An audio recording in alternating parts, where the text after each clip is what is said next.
નમસ્કાર વિદ્યાર્થી મિત્રો, ચેપ્ટર નંબર 1 સજીવ વિશ્વ એની અંદર લાસ્ટ લેક્ચરમાં આપણે 3 મુદ્દાઓ જોયા હતા. કયા કયા? તો એક હતો વૃદ્ધિ, બીજો હતો પ્રજનન, ત્રીજો હતો ચયાપચય. તો 3 મુદ્દાઓ વૃદ્ધિ, પ્રજનન, ચયાપચય. તો વૃદ્ધિ કોને કહેવાય? એની થિયરી આપણે જોઈ હતી. તો વૃદ્ધિ કોને કહેવાય? તે સજીવ કોષોની સંખ્યામાં અને કદમાં થતો વધારો.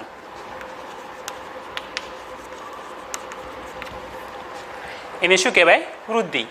કોષોની સંખ્યામાં અને કદમાં થતો વધારો. સંખ્યામાં પણ વધારો થાય અને કદમાં પણ વધારો. બંનેના ઉદાહરણ આપણે એક કોષીય સજીવોના પણ જોયા હતા અને બહુકોષીય સજીવોમાં કોષ વિભાજન દ્વારા વૃદ્ધિ થાય છે. પ્રજનન. તો પ્રજનન કોને કહેવાય? કે સજીવ પુખ્ત વયે પોતાના જેવો નવો સજીવ પેદા કરે તે જૈવિક પ્રક્રિયા એને શું કહેવાય? પ્રજનન કહેવાય. તો પ્રજનન કોને કહીશું? કે સજીવ પુખ્ત વયે પોતાના જેવો જ નવો સજીવ પેદા કરે તેને શું કહેવાય? પ્રજનન કહેવાય. પ્રજનન દ્વારા સજીવ પોતાની જાતિનું અસ્તિત્વ ટકાવી રાખે છે, એટલે કે જીવ સાતત્ય જાળવી રાખશે. એના પછી ચયાપચય. તો ચયાપચય કોને કહીશું? તો સજીવ શરીરના કોષોમાં થતી બધી જ રાસાયણિક અથવા તો જૈવ રાસાયણિક પ્રક્રિયાઓનો સરવાળો એટલે ચયાપચય.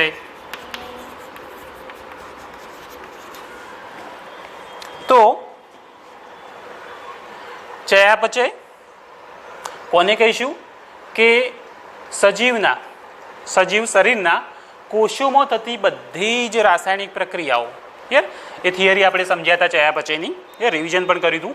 તો એને શું કહેવાય? ચયાપચય. ચયાપચયમાં 2 પ્રકારની પ્રક્રિયાઓ થાય, ચય પ્રક્રિયાઓ અને અપચય પ્રક્રિયાઓ. ચય પ્રક્રિયાઓનું પ્રમાણ અપચય કરતો વધુ હોય તો શું થાય? વૃદ્ધિ થાય. અને અપચયનું પ્રમાણ વધારે હોય તો શું થાય? ઘસારો અનુભવે, એટલે કે કોષો નાશ પામે છે. એ આપણે જોયું. હવે એના પછીનો જે ટોપિક છે 4 નંબરનો, એ છે સભાનતા.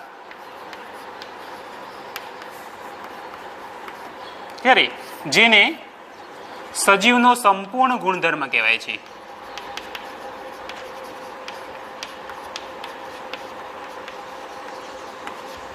યાદ રાખીશું, સજીવના સંપૂર્ણ ગુણધર્મ તરીકે વ્યાખ્યાયિત કરાય છે કોને? સભાનતા.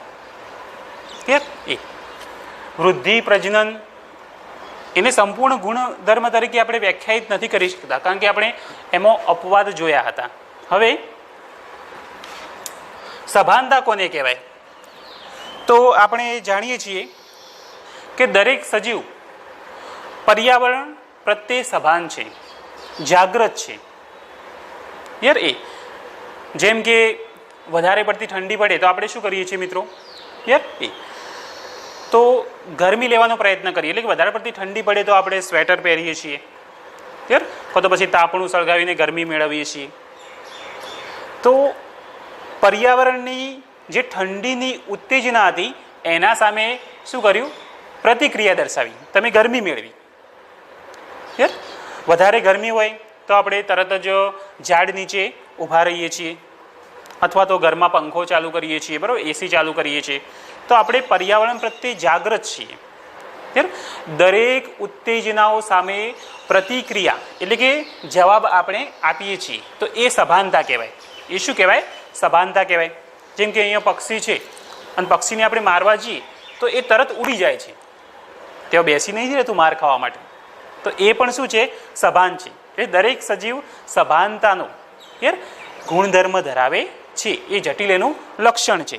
ત્યારે તો સભાનતા કોને કહેવાય? તો પર્યાવરણ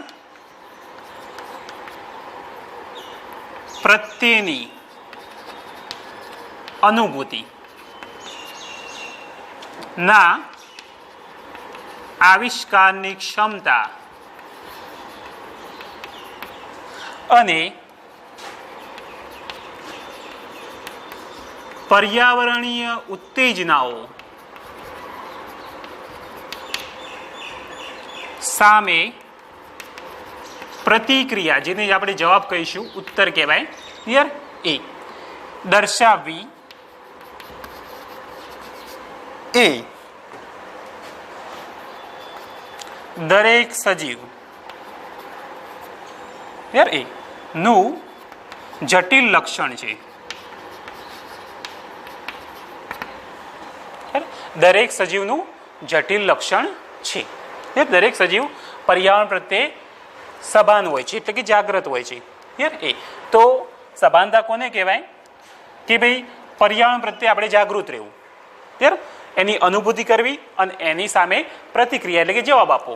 આપણે જેમ ઠંડી અને ગરમીનું ઉદાહરણ લીધું એ રીતના, અથવા પક્ષીનું ઉદાહરણ લીધું એ રીતના. એટલે પર્યાવરણીય ઉત્તેજનાઓ સામે પ્રતિક્રિયા આપી. એ તો ફરીથી જુઓ, પર્યાવરણ પ્રત્યેની અનુભૂતિના આવિષ્કારની ક્ષમતા, એટલે કુદરતી રીતે જ આ આવિષ્કાર છે આપણામાં દરેક સજીવની અંદર. અને જે પર્યાવરણીય ઉત્તેજનાઓ છે એના સામે પ્રતિક્રિયા દર્શાવવી એ દરેક સજીવનું એક જટિલ લક્ષણ છે. એ હવે આ જે અનુભૂતિ થાય છે આપણને દરેક પર્યાવરણના વિવિધ વાતાવરણની અથવા કોઈ પણની જે અનુભૂતિ થાય છે એ સંવેદન અંગો વડે થાય છે. ત્યારે તો આપણને પર્યાવરણ પ્રત્યેની જે અનુભૂતિ છે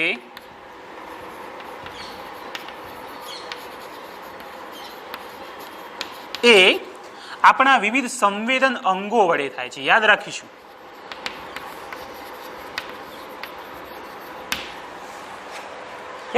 આપણા સંવેદન અંગો વડે થાય છે. હવે આ જે અનુભૂતિ છે એ કોઈ પણ પ્રકારની હોઈ શકે. ત્યારે જે અનુભૂતિ છે આ પર્યાવરણ પ્રત્યેની એ ભૌતિક પણ હોઈ શકે, રાસાયણિક પ્રકારની પણ હોઈ શકે અને જૈવિક પણ હોઈ શકે.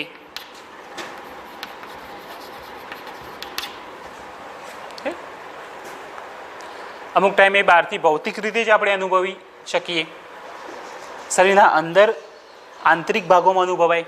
ત્યારે તો આ જે અનુભૂતિ છે એ ભૌતિક પણ હોઈ શકે, રાસાયણિક પણ હોઈ શકે, જૈવિક પણ હોઈ શકે.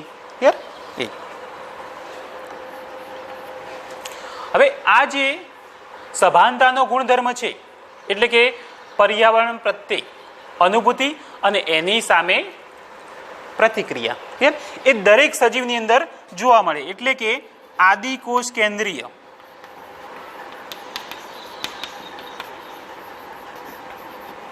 સજીવ થી માંડીને સુકોષ કેન્દ્રીય સજીવો, બહુકોષીય સજીવો કહેવાય, એ દરેકની અંદર આ સભાનતાનો ગુણધર્મ જોવા મળે છે.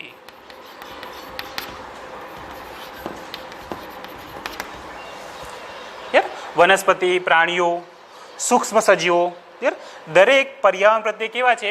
સભાન છે. એટલે પર્યાવરણ સામે પ્રતિક્રિયા દર્શાવે છે.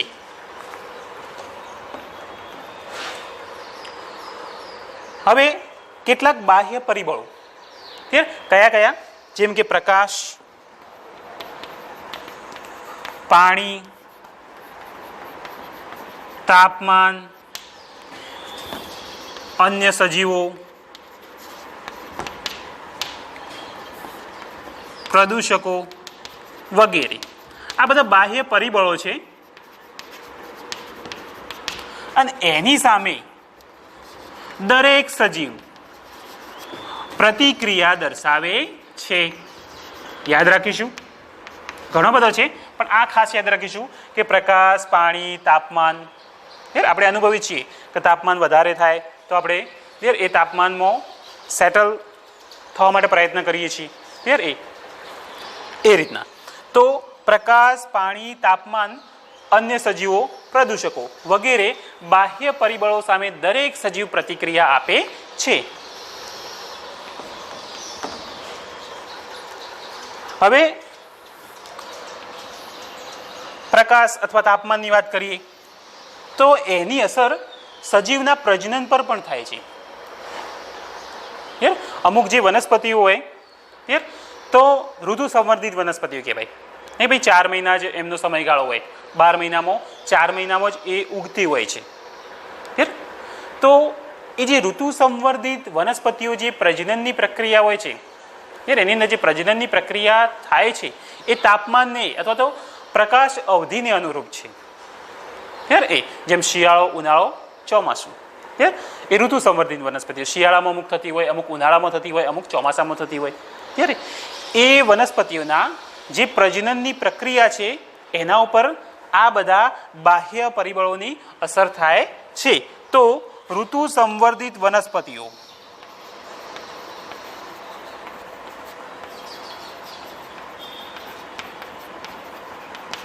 અને પ્રાણીઓના પ્રજનન કાળ અથવા એની પ્રજનન અવધિ પર કહેવાય પર પ્રકાશ અવધિ અથવા તો બાહ્ય પરિબળોની અસર થાય છે. યાદ રાખીશું.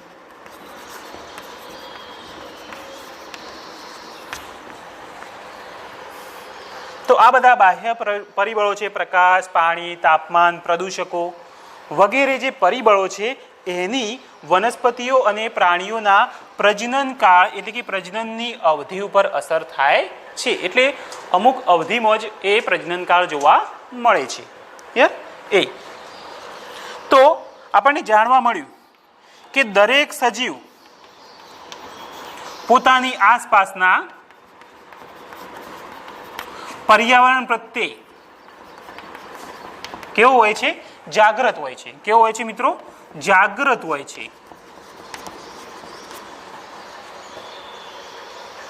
પછી આપણે જાણીએ છીએ માનવી, મનુષ્ય, એ તો એકદમ જાગૃત છે. સ્વયં સભાનતા જેવો ગુણધર્મ ધરાવે છે. સ્વયં સભાનતા, એના માટે કયો શબ્દ વાપરીશું? સ્વયં સભાનતા. તો માનવી સ્વયં સભાન એટલે કે સ્વયં સભાનતા ધરાવે છે. કારણ કે દરેક પરિબળો સામે પર્યાવરણીય ઉત્તેજનાઓ સામે તરત જ પ્રતિક્રિયા દર્શાવે છે. બીજા સજીવોની કક્ષાએ સરખાવતો માનવી એકદમ વધારે પડતો સભાન હોય છે. એટલે કે સ્વયં સભાનતા જેવો ગુણધર્મ ધરાવે છે. તો આપણને જાણવા મળ્યું કે આ જે સભાનતા છે એ દરેક સજીવનું એક આગવું લક્ષણ છે. દરેક સજીવ પર્યાવરણને અનુભવે છે. પર્યાવરણના બાહ્ય પરિબળો અથવા તો પર્યાવરણની અનુભૂતિ કરે છે અને એ ઉત્તેજનાઓ સામે પ્રતિક્રિયા દર્શાવે છે. અને દર્શાવવી જરૂરી છે. અનુકૂલન સાધવું જરૂરી છે. એ નહીં કરે તો એને ઘણી મુશ્કેલીઓ સર્જાય, કદાચ જીવન પણ ના રહી શકે, જીવી પણ ના શકે. તો દરેક સજીવ સભાનતા જેવો ગુણધર્મ ધરાવે છે. હવે આ જે અનુભૂતિ હોય પર્યાવરણ પ્રત્યેની જે અનુભૂતિ એ કોના વડે થશે? સંવેદન અંગો વડે થશે. દરેક સજીવના સંવેદન અંગો હોય છે. અલગ અલગ સંવેદના અનુભવવા માટે અલગ અલગ સંવેદન અંગો હોય છે. જેમ કે આપણે કોઈ પણ વાસ અનુભવી હોય તો એના માટે આપણું સંવેદન અંગ કયું છે? નાક છે. કોઈ પણ સ્વાદ અનુભવ હોય તો એના માટે કયું છે? જીભ. પછી ચામડી વડે આપણે તાપમાનનું અસર અનુભવી શકીએ છીએ. તાપમાન આખા શરીરના બાહ્ય આવરણ ઉપરથી. તો આ રીતે વિવિધ સંવેદન અંગો એના વડે પર્યાવરણની શું થાય? અનુભૂતિ થાય. એ અનુભૂતિનો જવાબ અથવા તો એ અનુભૂતિ કેવી હોઈ શકે? ભૌતિક, રાસાયણિક કે જૈવિક કોઈ પણ પ્રકારની હોઈ શકે છે. દરેક સજીવો આદિકોષ કેન્દ્રથી મળીને સુકોષ કેન્દ્રીય જટિલ સજીવો દરેકની અંદર સભાનતાનો ગુણધર્મ જોવા મળે છે. એટલે કે દરેક પર્યાવરણ સામે પ્રતિક્રિયા દર્શાવે છે.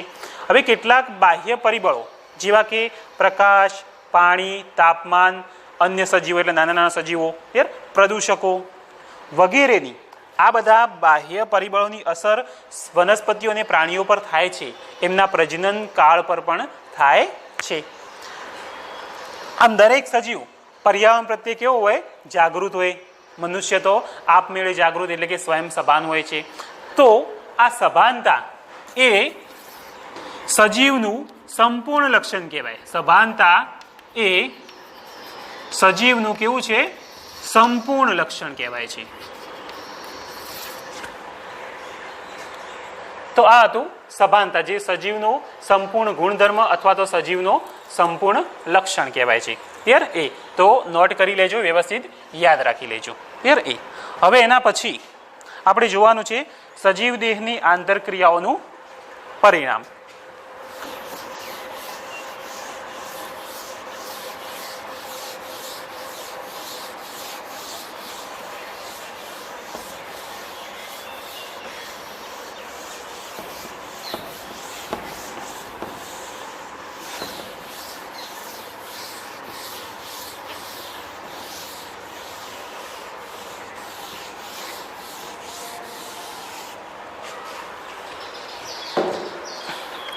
એના પછી છે નવો મુદ્દો, સજીવ દેહની આંતરક્રિયાઓ નું મહત્વ.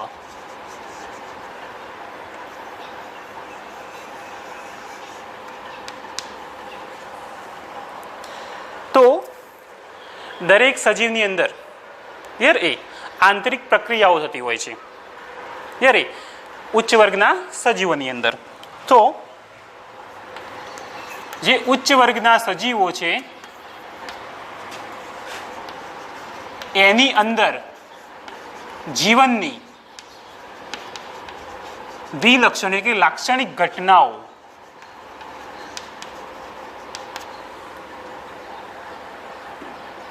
એ આંતરક્રિયાઓ એટલે કે આંતર પ્રક્રિયાઓનું પરિણામ છે. યાદ રાખીશું, બધી જે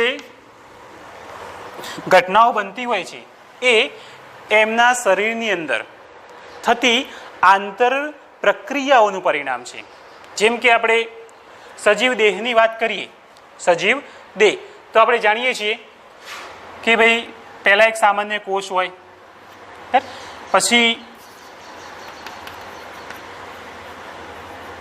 એ કોષોનો સમૂહ સર્જાય, એકમાંથી બે કોષ વિભાજન થાય, બે માંથી ચાર, ચારમાંથી 8, એ રીતના 16, 32. તો એ કોષોનો સમૂહ સર્જાય. એ કોષોનો સમૂહ સર્જાય એટલે કોષોના સમૂહથી પેશીનું નિર્માણ થાય.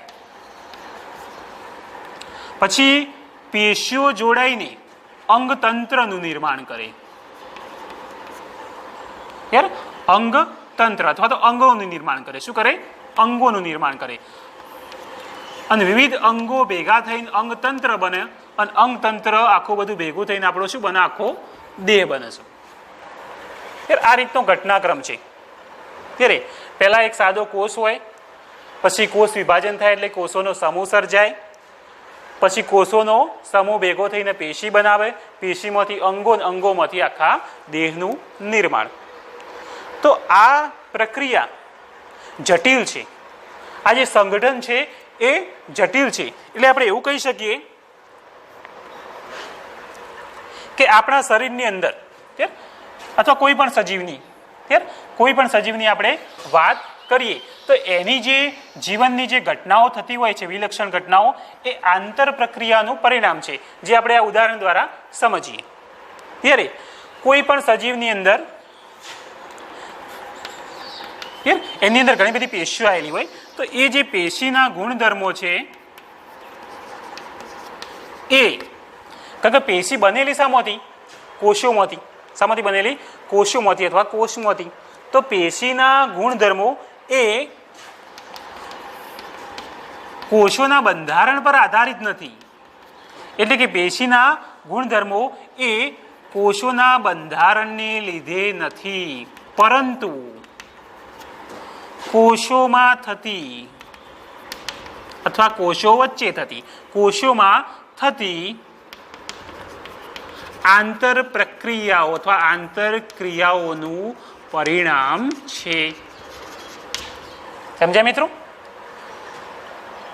આપણા શરીરમાં વિવિધ પ્રકારની પેશીઓ જોવા મળે છે ત્યારે, કારણ કે અંગોમાં શું આવેલી હોય? પેશીઓ. તો એ પેશીના ગુણધર્મો, અલગ અલગ પેશીના અલગ અલગ ગુણધર્મો છે. તો એ પેશીના ગુણધર્મો એ તેમાં રહેલા કોષોના બંધારણને લીધે નથી, પરંતુ કોષોમાં જે આંતરક્રિયા થાય છે કોષોની અંદર એનું પરિણામ છે. કોષોની આંતરક્રિયાઓનું પરિણામ એ પેશીના ગુણધર્મો દર્શાવે છે. એ જ રીતે જે કોષના લક્ષણો છે, હવે આપણે જાણીએ છીએ કોઈ પણ કોષ હોય તો એની અંદર ન્યુક્લિયસ હોય અને ઘણી બધી અંગિકા હોય. ઘણી બધી હોય, વચ્ચે કોષરસ હોય, પછી એની અંદર કણાભસૂત્ર હોય, તારા કેન્દ્ર હોય, હરિત કણ હોય, વિવિધ અંગિકાઓ હોય છે. તો આ જે કોઈ પણ કોષના લક્ષણો એની અંદર રહેલી અંગિકાઓના બંધારણને લીધે નથી. તો કોષના લક્ષણો એ તેમાં રહેલી અંગિકાઓ ના બંધારણને લીધે નથી. તો શાના લીધે છે? પરંતુ અંગિકાઓમાં રહેલા આણ્વીય ઘટકો, જેને અણુ પણ કહેવાય, વચ્ચેની આંતર પ્રક્રિયાઓ અથવા આંતર ક્રિયાઓને લીધે છે. આંતર ક્રિયાઓનું પરિણામ છે. તો જેમ આ એમ કહેતું હતું કે ભાઈ પેશીના ગુણધર્મો એ એમાં વિવિધ કોષો આવેલા છે, એ કોષોના બંધારણને લીધે નહીં, પણ કોષોની અંદર જે આંતરિક પ્રક્રિયાઓ થાય છે, આંતર ક્રિયાઓ થાય છે એના કારણે હોય છે. લક્ષણોની વાત કરીએ છીએ. પછી કોષોના લક્ષણો, તો કોષોની અંદર વિવિધ અંગિકાઓ આવેલી છે. તો કોષના લક્ષણો એ તેમાં રહેલી અંગિકાઓના બંધારણને લીધે, એટલે અંગિકાઓને લીધે નહીં, પરંતુ અંગિકામાં જે અણુ આવેલા છે અથવા તો આણ્વીય ઘટકો આવેલા છે એની વચ્ચે જે આંતરક્રિયાઓ થાય છે એના લીધે છે. હવે એવો એક અણુ આપણે જાણીએ છીએ, કયો છે? Nucleic acid. એક જૈવિક અણુ છે જે કોષની અંદર જોવા મળે છે. ત્યારે એમાં ડીએનએ આવે, ડીઓક્સીરીબોઝ ન્યુક્લિક એસિડ, ડીએનએ, જે જનીન દ્રવ્ય અથવા તો જનીન કહેવાય છે. એ જનીન એ પણ લક્ષણોનો નિર્દેશ કરે. કયા લક્ષણો? આનુવંશિક લક્ષણો, પેઢી દર પેઢીનો લક્ષણો, જાતિનો લક્ષણો. જેમ કે મા બાપનો અમુક લક્ષણ પુત્રની અંદર અથવા પુત્રીની અંદર મળતો આવે છે. એનું કારણ શું છે? ડીએનએ, એ કોષની અંદર આવેલું છે. તો આ બધો જે સજીવ દેહનો જે લક્ષણો છે એ એની અંદર થતી આંતરક્રિયાઓને આધીન છે. જેમ કે સજીવ દેહની જે પેશી હોય તો એ પેશીના ગુણધર્મો કોષોના બંધારણને લીધે નહીં, આજે કોષોનો સમૂહ એને લીધે નહીં, પરંતુ કોષોની અંદર, કોષોની વચ્ચે થતી આંતરક્રિયામાં પરિણમે છે અથવા આંતરક્રિયાઓનું પરિણામ છે. એ જ રીતે કોઈ પણ કોષ હોય તો એ કોષના લક્ષણો તેમાં રહેલી અંગિકાઓને લીધે નહીં, પરંતુ અંગિકામાં રહેલા આણ્વીય ઘટકો કે અંગિકામાં જે અણુ આવેલા છે એના વચ્ચે થતી આંતરક્રિયાઓનું પરિણામ છે. ડીએનએ વિશે આપણે જાણીએ છીએ. ક્લિયર? તો આ રીતે વિવિધ કક્ષાઓ આખી બધાનું જોઈએ કે જેમ કે અંગો, તો અંગોમાં ક્યારે બને તો પેશીઓ જોડાઈને. તો આપણે એવું પણ લખી શકીએ કે ભાઈ જે અંગો છે એના ગુણધર્મો, ક્લિયર? એ અંગોની જે પ્રતિક્રિયાઓ છે એ પેશીના બંધારણને લીધે નથી, પરંતુ પેશીઓમાં થતી, પેશીઓની અંદર થતી આંતરક્રિયાઓનું પરિણામ છે. એ રીતના બીજું સેન્ટેન્સ પણ આપણે એડ કરી શકીએ. ક્લિયર? પણ આ બે પૂરતો છે. ક્લિયર? આમ આખું જે આ સંગઠન તૈયાર થયું, ક્લિયર? તો ઉચ્ચ સંગઠને એટલે ઉચ્ચ સ્તરે જઈએ તેમ ઉચ્ચ ગુણધર્મો જોવા મળશે. કેવા? ઉચ્ચ ગુણધર્મો આ રીતે જોવા મળે છે. તો આ હતું સજીવ દેહની આંતરક્રિયાઓનું મહત્વ. ત્યારે કે જે ઉચ્ચ વર્ગના સજીવો હોય છે એની અંદર જીવનની જે બધી વિલક્ષણ ઘટનાઓ છે, લાક્ષણિક ઘટનાઓ છે, એ આંતર પ્રક્રિયાઓનું પરિણામ છે. જેમ કે કોષ એ કોષોનો સમૂહ બનાવે, એમાંથી પેશી, અંગો, અંગતંત્ર અને દેહ. એમાંથી આપણે એક ઉદાહરણ પેશીનું લઈએ તો પેશી શામાંથી બનેલી છે? કોષો. તો આ જે પેશીના લક્ષણો અથવા તો પેશીના ગુણધર્મો એ કોષોના બંધારણને લીધે નહીં, પરંતુ કોષોમાં થતી આંતર પ્રક્રિયાઓનું પરિણામ. એ જ રીતે કોષના લક્ષણોની વાત કરીએ તો કોષના લક્ષણો, કોષની અંદર ઘણી બધી અંગિકાઓ છે. કણાભસૂત્ર, ક્લિયર? હરિતકણ, તારા કેન્દ્ર, ઘણી બધી.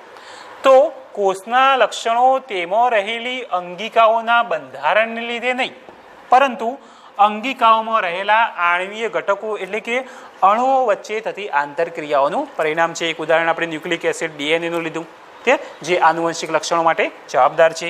આમ આખો ઉચ્ચ સ્તરે ઉચ્ચ ગુણધર્મો જોવા મળે છે. તો આ હતું સજીવ દેહની આંતરક્રિયાઓનું મહત્વ. ક્લિયર? હવે એના પછીનો જે ટોપિક છે એ છે જૈવ વિવિધતા.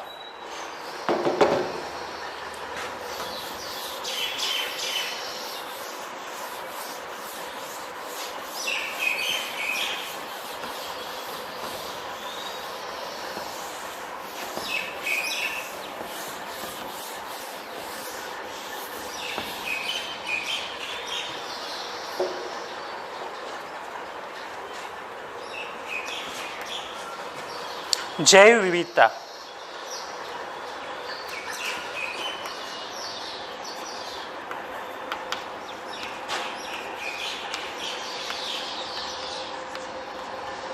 જેને કહેવાય બાયોડાયવર્સિટી.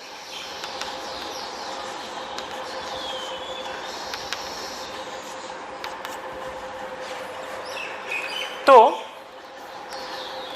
જૈવ વિવિધતા એટલે સજીવોમાં જોવા મળતું વૈવિધ્ય.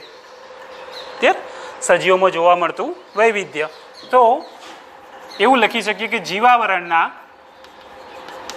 વિભિન્ન પ્રદેશોમાં એટલે કે અલગ અલગ પ્રદેશોમાં અસંખ્ય સજીવો,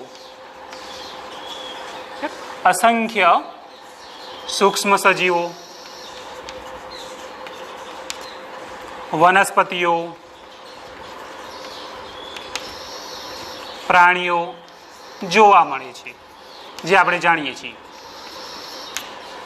આપણી આજુબાજુ જે જીવાવરણ છે, પર્યાવરણ છે, એમાં ઘણા બધા અલગ અલગ પ્રકારના સૂક્ષ્મ સજીવો છે, પક્ષીઓ છે, વનસ્પતિઓ છે, પ્રાણીઓ છે, બધું જોવા મળે છે. ત્યારે હવે દરેકની અંદર વિવિધતા છે, દરેકની અંદર વૈવિધ્ય છે. ત્યારે કઈ રીતે કે તેમના કદ એટલે કે એ સજીવોના કદ, પછી એમનું આકાર, પછી એની રચના, જીવનશૈલી. જીવનશૈલી એટલે જીવન જીવવાની રીતો, જીવન જીવવાની પદ્ધતિ અને અન્ય ઘણી બાબતો.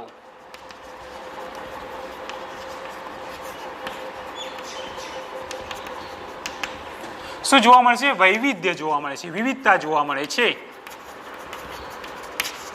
અને એને આપણે શું કહીશું? જૈવ વિવિધતા. અને એને શું કહેવાય? જૈવ વિવિધતા, બાયોડાયવર્સિટી કહે છે. તો જૈવ વિવિધતા કોને કહેવાય? તો જીવાવરણ એટલે કે પર્યાવરણની અંદર વિવિધ પ્રકારના સૂક્ષ્મ સજીવો, વનસ્પતિ અને પ્રાણીઓ જોવા મળે છે. ત્યારે એ પ્રાણીઓમાં વૈવિધ્ય એટલે કે વિવિધતા જોવા મળે, વૈવિધ્ય જોવા મળે. કેવું કેવું કે જો દરેકનો કદ સરખા ના હોય, આકારમાં વિવિધતા હોય, રચના અલગ અલગ હોય, પછી જીવન જીવવાની પદ્ધતિ, જીવન શૈલી અલગ અલગ હોય. એવી ઘણી બધી બાબતોમાં શું જોવા મળે? વૈવિધ્ય. અને એને શું કહેવાય? જૈવ વિવિધતા કહે છે. બાયોડાયવર્સિટી એને કહેવાય. યારે તો આ જૈવ વિવિધતા છે. અને જે આપણે સમજી શકીએ કે જેમ કે આપણું કદ, આપણી રચના, પક્ષીઓનું કદ, પક્ષીઓની રચના, વનસ્પતિનું કદ, વનસ્પતિની રચના, તો દરેક સરખું હોતું નથી. દરેકમાં શું જોવા મળે? વૈવિધતા જોવા મળે છે. ત્યારે જેમ કે આપણે ગાઢ જંગલનું ઉદાહરણ લઈએ, ત્યારે જંગલ તો એની અંદર વિવિધતા ધરાવતા સૂક્ષ્મ સજીવો હોય, વનસ્પતિ હોય, પ્રાણીઓ હોય, જેનું આપણે જાતિ તરીકે એટલે કે સજીવ જાતિ તરીકે નિરૂપણ કરીએ છીએ. નહીં કહેતા કે ભાઈ આ વનસ્પતિની જાતિ છે, આ પ્રાણી જાતિ છે, આ વાંદરાની જાતિ છે, આ લીમડાની જાતિ છે, અલગ અલગ વૃક્ષની જાતિ છે અથવા પ્રાણીની જાતિ છે, આ સૂક્ષ્મ સજીવ ની જાતિ છે. તો એને આપણે જાતિ તરીકે નિરૂપણ કરીએ છીએ, જાતિ તરીકે ઓળખીએ છીએ. હવે વિશ્વની અંદર અત્યાર સુધીમાં આવી લગભગ 1.7 થી 1.8 મિલિયન જાતિઓ શોધાઈ છે. કેટલી? 1.7 થી 1.8 મિલિયન. હજુ પણ ઘણી બધી નવી જાતિઓ છે, સંશોધન ચાલુ છે. ત્યારે એના માટે આપણે શું અવલોકન વધારે કરવું પડે. જેટલું અવલોકન વધારે કરીએ એટલું નવું નવું જોવા મળશે. તો એના માટે આપણે અવલોકનનો વિસ્તાર વધારવો પડે. તો બીજો મુદ્દો આવો એડ કરી શકીએ કે આપણે આપણા ક્ષેત્ર અવલોકન એટલે કે વિસ્તારનું અવલોકન, ક્ષેત્ર અવલોકન નો વિસ્તાર વધારીએ તો આપણે ક્ષેત્ર અલગ અલગ વિસ્તારોનું અવલોકન કરીએ, નવા નવા વિસ્તારો જેમ કે અમુક જંગલોમાં જઈએ તો નવા નવા સજીવો જોવા મળશે, નવી નવી જાતિઓ જોવા મળશે. તો આપણે આપણા ક્ષેત્ર અવલોકનનો વિસ્તાર વધારીએ તો અનેક વિવિધ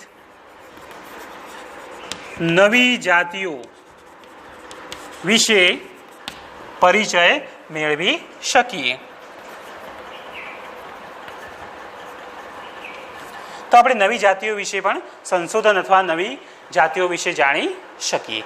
તો આ જે ટોપિક હતો એ જૈવ વિવિધતા. એની અંદર આટલા 5 મુદ્દા તમારે યાદ રાખવાના છે કે ભાઈ જીવાવરણના અલગ અલગ પ્રદેશોમાં અસંખ્ય અલગ અલગ પ્રકારના સૂક્ષ્મ સજીવો, વનસ્પતિઓ અને પ્રાણીઓ જોવા મળે છે.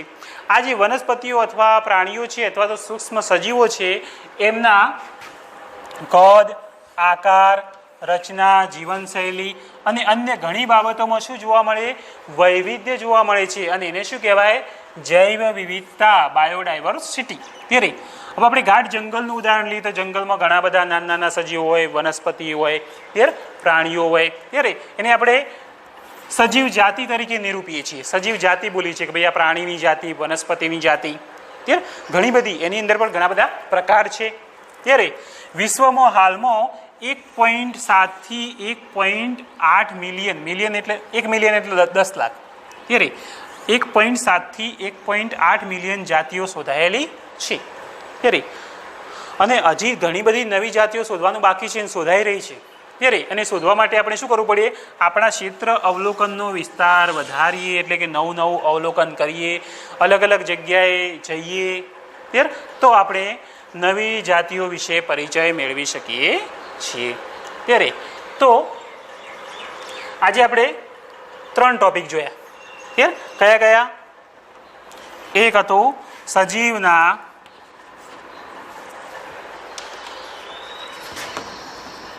સંપૂર્ણ ગુણધર્મ તરીકે સભાનતા, એક એ જોયું. ક્લિયર. બીજા નંબરમાં આપણે જોયું સજીવ દેહની